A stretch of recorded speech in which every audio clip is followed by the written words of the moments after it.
Some people claim not to greet each other till the world. Ṣé ibi kan náà ń ṣe yẹn? Isn't that a bad Wàá rí character? àwọn ẹlòmíì wọ́n á dẹ̀ gbé irọ́ báyìí wọ́n á dẹ̀ pa lórí èèyàn wọ́n á gbé lórí ẹ̀. You see some people tell you lies and you'll be surprised. Wọ́n dẹ̀ máa sọ pé èmi ò lè purọ́ mọ́ ẹ kò sí nǹkan tẹ́ gbà ń bẹ̀ And nǹkan they'll tó keep ṣẹlẹ̀ telling you, I nìyẹn. won't tell you lies, and I'm telling you the truth.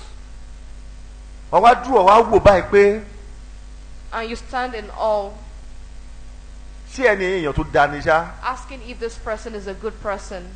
Àwọn olèèyàn tó da tí a lè Who are fi the good àpẹẹrẹ people àríkọ́ṣe rere ta lè that you kọ́ lára can wọn. emulate good things from. Kò dá o. It's not good. A máa ń purọ́, We a tell máa ń lies. ṣèké, We a backbite. máa ń dìtẹ̀. We gossip. Kò fi wá hàn gẹ́gẹ́ bí àpẹẹrẹ tó dáa. These things do not show us as good Christians. Kò sí ọ̀nà tó kàn pẹ̀lú Mùsùlùmí sìn.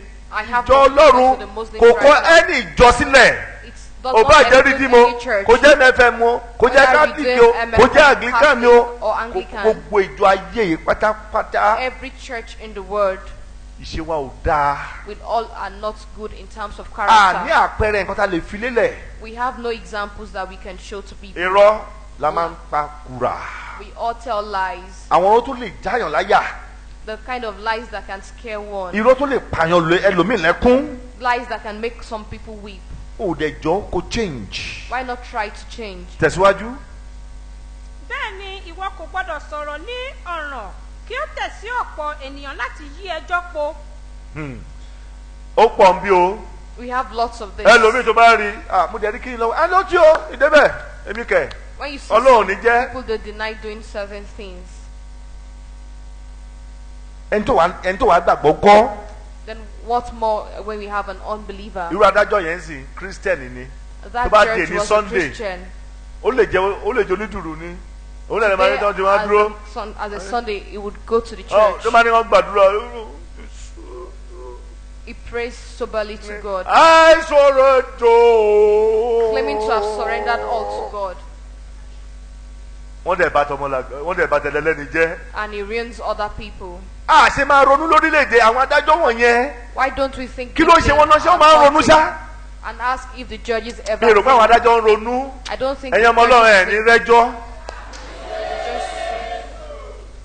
Adájọ́ ń ronú. Judges do not think Ogun tí wọ́n gan pọ̀. because they have lots of problems Tó too. máa ronú ni ká tó dá ẹjọ́ kan.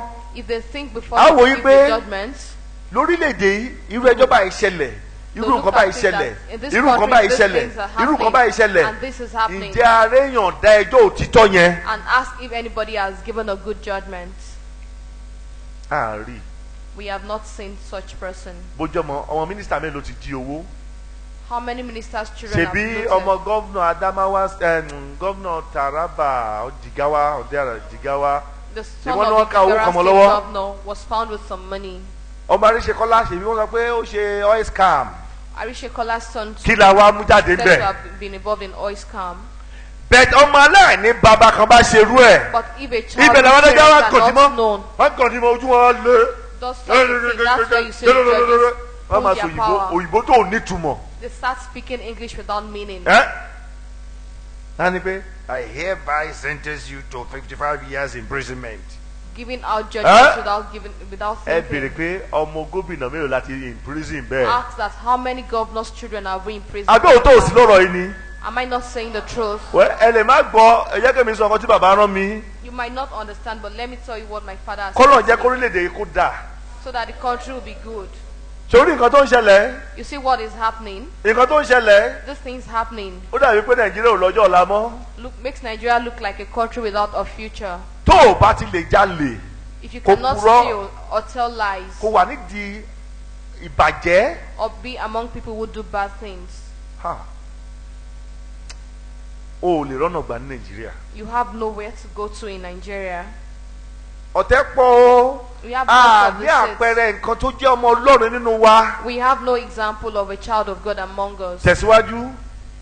bẹ́ẹ̀ ni ìwọ kò gbọ́dọ̀ gbé tálákà ní ẹjọ́ rẹ̀ o ò gbọ́dọ̀ gbé tálákà ní ẹjọ́ rẹ̀ bí ìwọ bá bá akọ màálùú tàbí kẹ́tẹ́kẹ́tẹ́ ọ̀tá rẹ tí ó ṣìnà kí ìwọ kí ó mú un padà. Ẹ ṣe kò sí ẹnikẹ́ni tó bá rọmọ ọ̀tá ẹ̀ There is tó no wọnú one Kánà yẹn lọ who sees the child of his enemy go into agbójú ni alọ́lọ́run a big ṣe village.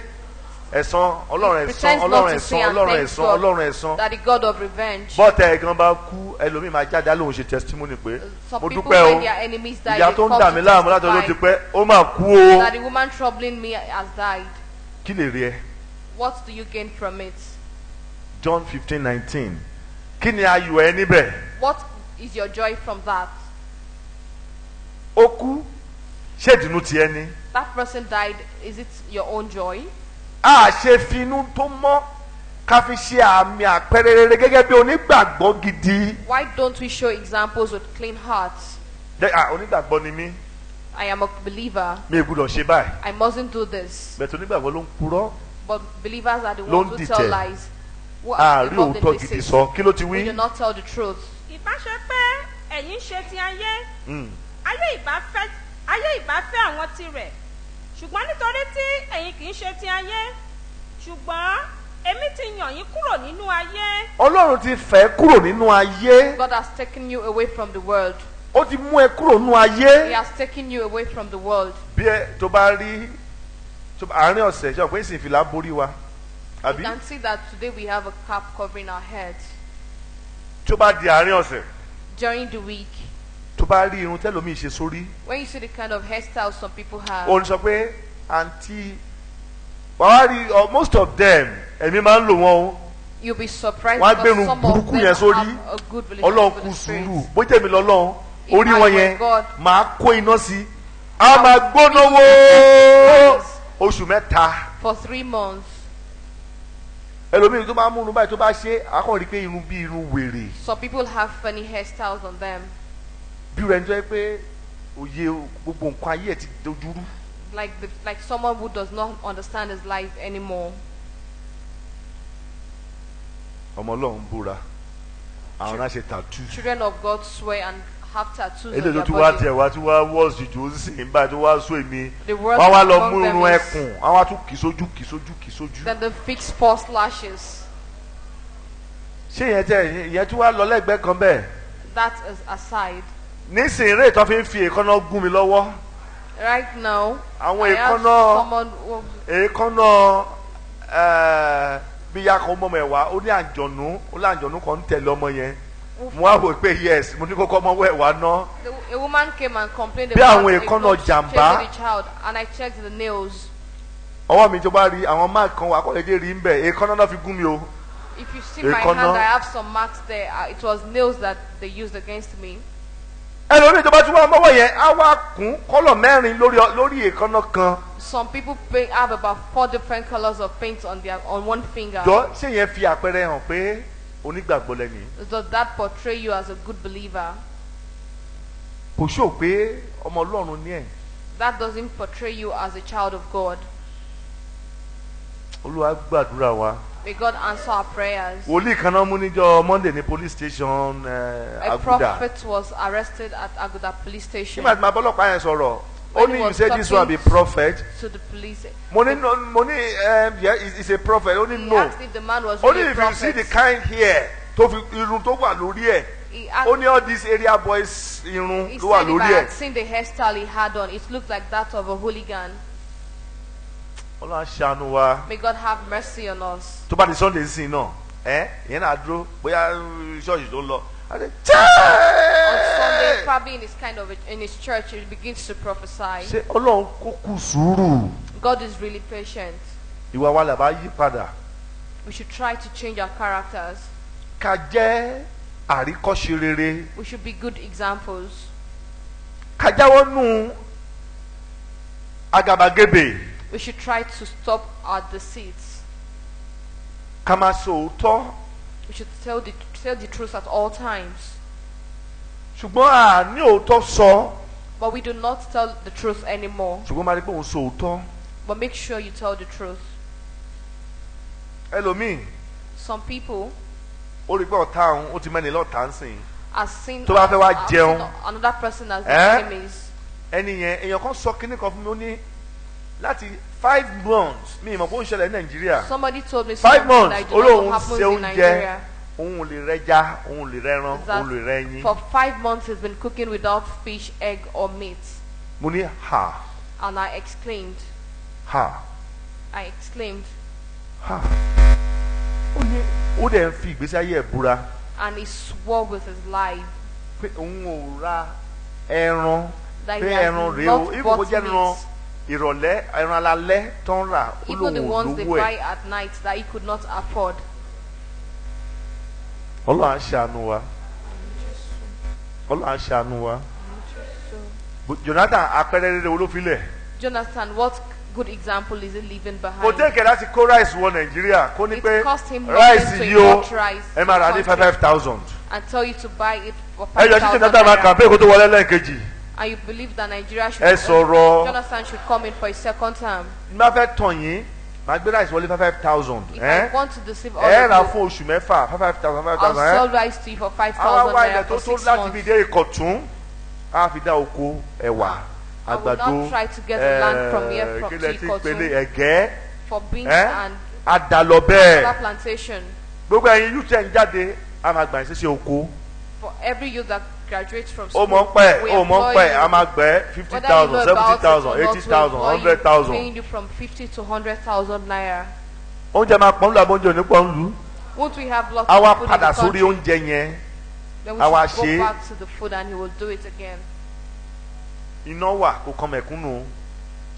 Whether we have Adumokuro. power is not Ọ̀nà something dá. that concerns Kò the kan masses mẹ̀kúnnù o. or the good roads. will Nǹkan not tí affect the nǹkan tó kan masses. mẹ̀kúnnù ni pé ó dé ọjà. What concerns Orí the masses iye owó tó wà lọ́wọ́ ẹ̀ ó lè fi ra nǹkan. is that what he has in his hand, Ọ̀la, he can use ó it to tún buy róúnjẹ jẹ. something, and tomorrow he has something. Ẹ bá to sọ eat. wípé Jonathan kówó jẹ kò má Even rí if ti you yín tell rò. him Jonathan and Bezos, he's not bothered. Kò ríro. He's not bothered. Tí ibi bá ti kúrò níṣẹ́ àbí kí ni ti ń pè é? Ó ti tán. A wá sọ pé Nigerian rice. They will now Nigerian- call it Nigerian rice, Gàrí Nàìjíríà. Nigerian gari, Àgbàdo Nàìjíríà. Nigerian Inú gbogbo maize. èèyàn máa dùn Everyone will be happy torí o ti jẹun. because Wàá bèrè pé ẹjọ́ máa ń gọ́vnọ̀ tó bá wa ń ṣe oúnjẹ tó ń fún wa lóúnjẹ yẹn ni mo fẹ́ tẹ̀ka fún. and they start telling you that the governor who feeds us is the one I want to Àbí vote bẹ́ẹ̀ kọ́? for, isn't it? Kò téèkì Fáṣọlá kókó ráìsì Fáṣọlá wọ Nàìjíríà. It costs Fashola Àbí rice nothing Fashola ò to sí bring ní? in Fashola's rice A to the ṣe country. láyé mílítírì ráìsì We'll dé do àgbọn it. ẹ ti gbàgbé ráìsì Buhari. In the military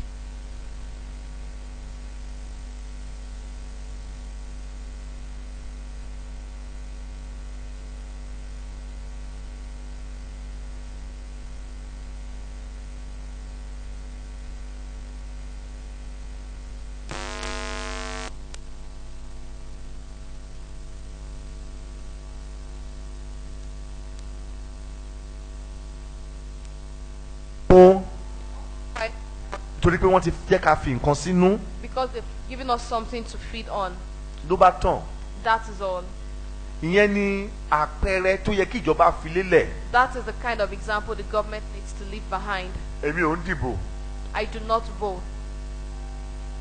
Wọ́n èmi ló máa ń kàyàn mi bá wọn kà á And when nítorí pé kò sóòótọ́ ń bẹ̀. Kọ́ kádẹ̀ yẹn mẹ́wàá mi ní dáhùn lóò mo sá lọ mo máa bọ́ọ̀bì kan sá lọ. conducted 10 Ọjọ́ ìdìbò máa ma sùn. during elections, I was asleep. So kò yẹ ká tó máa sọ yẹn ṣùgbọ́n ọ̀rọ̀ orílẹ̀-èdè Nàìjíríà kò tẹ̀ ká fún èèyàn. But Nigeria needs Nǹkan tó máa kọ́kọ́ jẹ àti tán jẹ òun ló lọ tẹ̀ ká fún wọn fún. people who are concerned about what do we eat and what they will become. Ọlọ́run kò ṣàánú wa. Isaiah 52:1 kò sí olóòótọ́ mọ́ kò sí onígbàgbọ́ mọ́ oníkálukú nǹkan tó máa jẹ ló gbàgbọ́.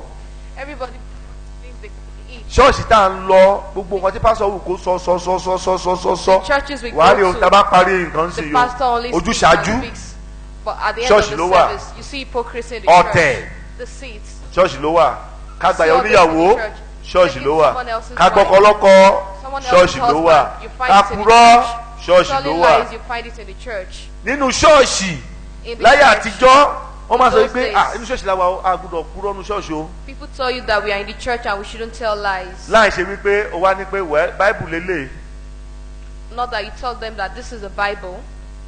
kan bàtà yé èèyàn jẹ́ inú ṣọ́ọ̀ṣì ló wà. But to ruin Ká other pa irọ́ people's life, ojúkorojú you find inú it ṣọ́ọ̀ṣì in the ló wà. church. To tell Ká lies, you ṣèké have it inú in the ṣọ́ọ̀ṣì ló church. wà. To gossip, you find it in the church. Òun mo ṣe máa ń sọ wípé kò sí nǹkan tó ń jẹ́ CAN, That kò is sí nǹkan tó why ń jẹ́ PFN. that is why I tell you we don't Irọ́ ni have gbogbo CAN ẹ̀. or Ó PFN. lè. Everything is Òṣèlú náà máa lò filled wọ́n with fún at the end lies. of the day. They only use them for political reasons. Àbí tí olóṣèlú bá ti dé ọ̀nà ẹ bá wa pa àwọn CAN o When a ẹgbà new politician comes in, he chairman invites them. CAN Lagos State He gives the 350,000. chairman of CAN Lagos CAN State, ibi kan ibi báyìí CAN the ibi chairman báyìí. of every chapter Ó of ti wá jẹ́ CAN kí something. ẹni pé Ayodele Jaffo ń sìn ẹni pé politician ni. You can see that Ọ̀rẹ́ CAN òdùn. president is now a politician. Ọ̀rẹ́ ọdún kò sí ọ̀tọ́ fẹ́ sọ tó ní ìtumọ̀. He has nothing meaningful to say anymore. Ṣé òótọ́ fẹ́ jáde lẹ́nu Ayodele Jaffo ni? Does he have any truth to say? Kò sí òótọ́ tó fẹ́ jáde lẹ́nu ẹ̀. He has nothing true truth to say. Tó bá ti gbé kọ́ sọ́rùn nítorí ohun tó fẹ́ jẹ́ àti ohun tó jẹ. When he Tó bá kàn máa carries débẹ̀ tó bá himself rọ̀ pé. he only tells you things because of what he will eat and what he wants to become. Hallelujah. Say baba, share baba, mama, share baba. And he tries to speak in tongues, You will enter, you will win. telling you that the Tó bá wá person jókòó. trying to contest to win the elections. You will give me this oil block. Oh. We need money. We have to mobilize for you now. And I he don't want will to give ask- money. will demand for They money just to give me mobilize this for that oil block. politician. So. They will do it. They will do it. They will do it. They will do Asking it. for one thing or the other from such people. Ó tán àbí ó kù. Is that not it? Ó ti tán. That is it. Tó bá wà lọ, I didn't collect anything. No, When I he didn't comes collect. out, He didn't he give me money. tells us that he has collected nothing from But them. ilé ìtàn wá fún ẹ tí orí yẹn ń kọ́. Tí ẹ̀ma tó ní About kó lọ ṣe the ń one bẹ̀ that we nìyẹn. were given and people can see. Tí n bá fún gbogbo yín lówó báyìí, tí mo fún yín ló ń jẹ, kí n máa If ṣe I nǹkan give tó all dáa. of you money Èyí bẹ́ẹ̀ ló fẹ́ food, sọ̀rọ̀ lójú ló fẹ́ and I sọ̀rọ̀. do bad things, would you Ẹ kàn ní, complain? ṣé yẹn mo ṣọ́ wá síbẹ̀?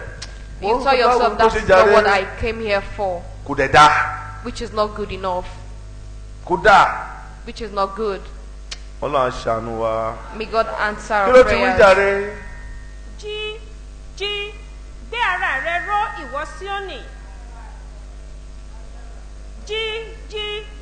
Gbé agbára rẹ wọ̀ ìwọ Síónì. Gbé aṣọ ògo rẹ wọ̀ ìwọ Jerusalem, ìlú mímọ́.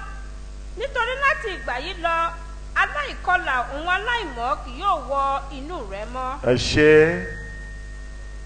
Hallelujah. Hallelujah.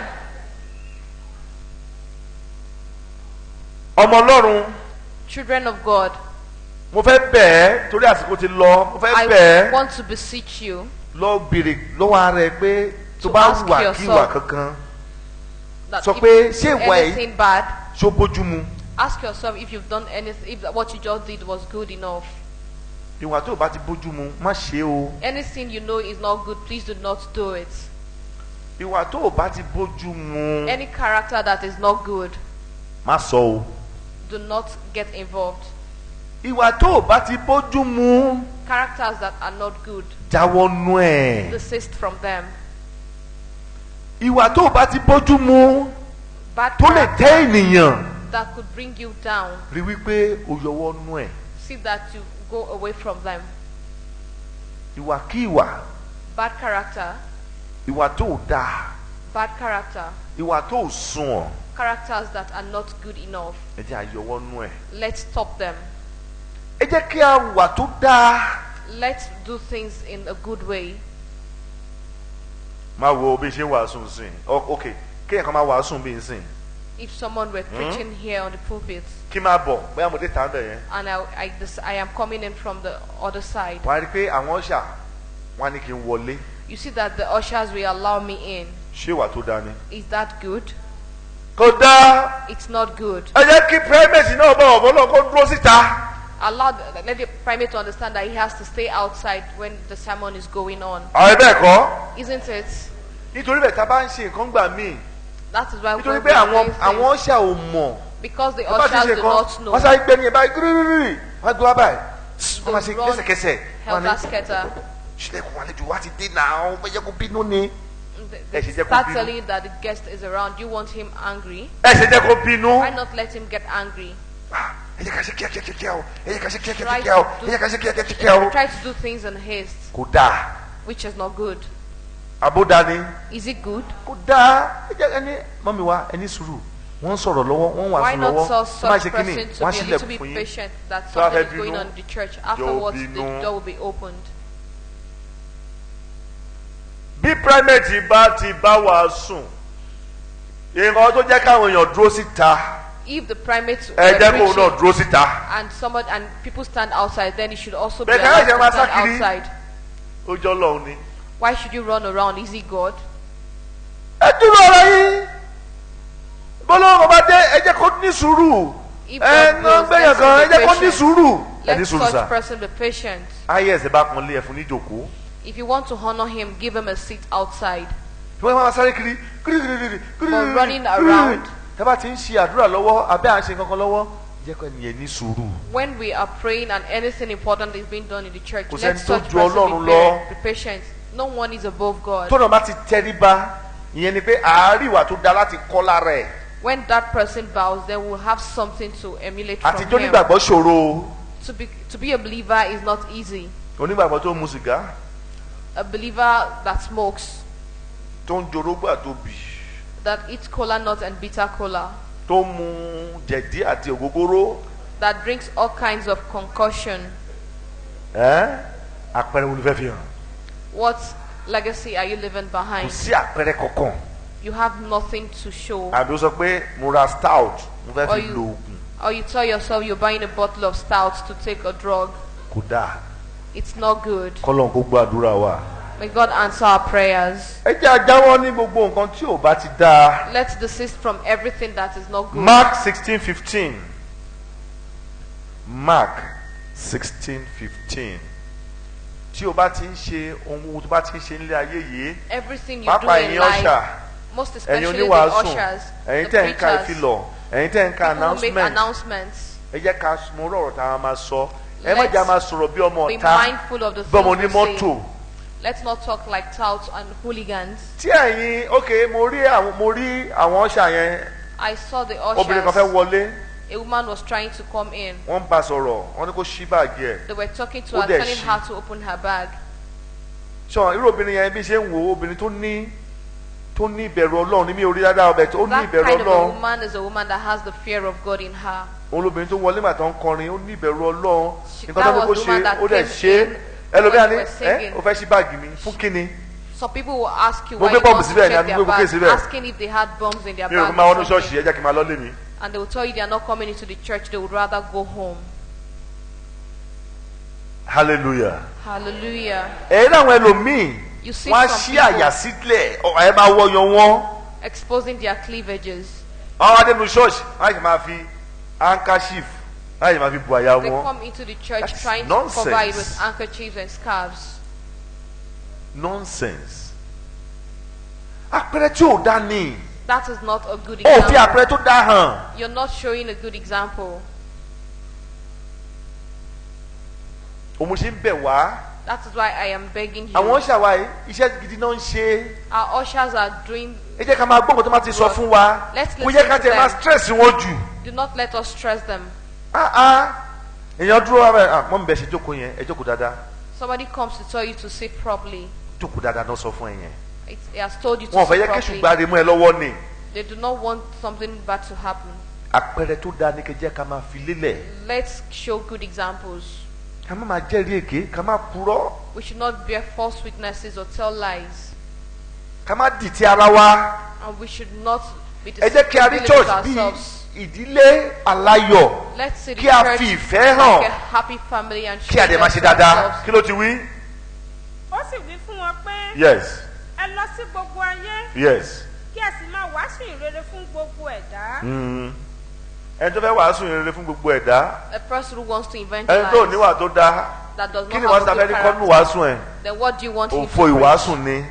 The sermon has come to naught. rí wípé a ṣe dáadáa ní gbogbo ọ̀dà bá ti ń ṣe nílé ayé Ensure you do well in everything you do. kéde jẹ́ ká máa ní ìgbára ká máa ní ìgbàmọ́ra And we should be tolerant. ẹ má jẹ́ kí a máa ṣe iṣẹ́ ibi We should not do bad things. ẹ má jẹ́ ká máa múra wa sínú And we should not be malicious, nítorí pé kí ìṣe wa bá lè ṣe ìtẹ́wọ́gbà àwọn ajú Ọlọ́run so that our prayers will be answered before the Lord. ẹ̀mí tó ń gbàdúrà ní ṣọ́ọ̀ṣì kan náà kí lè So fẹ́ people tètè will ara pray in yín the fún same church. kí lè bínú ara yín fún kí lè ń la Why ara you yín have fún grudges against yourselves? ẹ jẹ́ ajáwọ́ níwà tó dá o. Let's stop all those bad characters. Dìde lórí ẹsẹ̀ rẹ.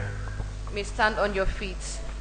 Sọ fún Ọlọ́run wípé Tell God that nǹkan àpẹẹrẹ tí onígbàgbọ́ ní, àpẹẹrẹ dáadáa tó onígbàgbọ́ ní, Olúwa fún mi ní àpẹẹrẹ náà, àpẹẹrẹ tó dáa tí èèyàn máa fi hàn gẹ́gẹ́ bí onígbàgbọ́. Olúwa fún mi ní àpẹẹrẹ tó dáa wọ̀nyí láti mọ nǹkan tó yẹ kí n ṣe ní ìgbà dé ìgbà.